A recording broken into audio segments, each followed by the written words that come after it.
ყველაზე დიდი ცვლილება, რაც ქალს 40 წლის შემდგომ ემართება, მხოლოდ გარეგნობა არ არის. ყველაზე დიდი ტრანსფორმაცია ხდება მაშინ, როდესაც ქალი იწყებს საკუთარი თავის მოსმენას. ჩვენ გვასწავლიდნენ, რომ უნდა იყო კარგი მეგობარი, კარგი დედა, კარგი შვილი, კარგი მეუღლე. ქალმა ყველაფერი უნდა მოაგვაროს.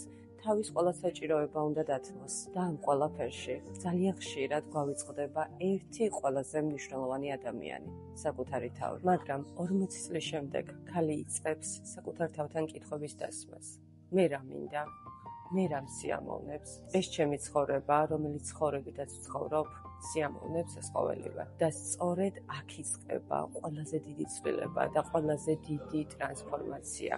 ის აღარ უსმენს სხვას, ის აღარ ცდილობს სხვებს მოეწყოს, აღარ ხარჯავს ისეთ ადამიანებზე ენერგიას, რომელსაც მუდმივად უნდა უმტკიცოს საკუთარი ღირებულებები. აღარ ამბობს კის, როდესაც შინაგანად არასთქმას სურს. აღარ ეშინია დაკარგოს ისეთი ადამიანები, რომლისთვისაც ღირებული არ არის. რადგან გამოსვლება მასწავლა, მარტო ყოფნა ბევრად უკეთესია, ვიდრე საკუთარ თავთან დაკარგული ყოფნა. და ზოგჯერ ეს არის ყველაზე ლამაზი ასაკი ქალის ცხოვრებაში, როცა ის აღარ ცდილობს სხვებს მოაწონოს თავი და ის ცხოვრობს იმისთვის, რომ საკუთარ თავს მოეწონოს და რაც მთავარია, საკუთარ თავთან იყოს ჰარმონიაში. ქალბატონებო, რა არის ის ერთი რამ, რასაც 20 წლის ასაკში აკეთებდით და დღეს აღარავითარ შემთხვევაში აღარ გაიმეორებდით? გამიზიარეთ კომენტარებში, პირადი სესიისთვის კი მომწერით.